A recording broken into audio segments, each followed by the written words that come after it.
തെങ്ങിൽ കുടുങ്ങിയയാളെ രക്ഷപ്പെടുത്തി. ഇന്ന് ഉച്ചയോടെ നന്ദി മുത്താഴം ബീച്ചിനടുത്ത് തെങ്ങിൽ കയറിയ തൊഴിലാളിയായ കാറിലക്കണ്ടി കോളനി മൂലാട് ബാലനെയാണ് ഫയർഫോഴ്സ് എത്തി രക്ഷപ്പെടുത്തിയത്.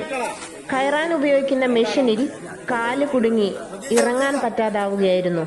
വിവരം അറിയിച്ചതിനെ തുടർന്ന് കൊയിലാണ്ടിയിൽ നിന്നും അഗ്നിരക്ഷാസേന എത്തി റോപ്പിന്റെയും നെറ്റിന്റെയും സഹായത്തോടുകൂടി ഇദ്ദേഹത്തെ സുരക്ഷിതമായി താഴെ എത്തിക്കുകയായിരുന്നു.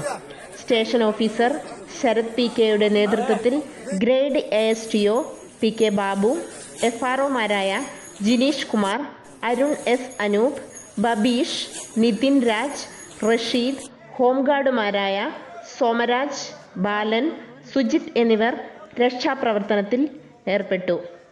News desk, spot Kerala news.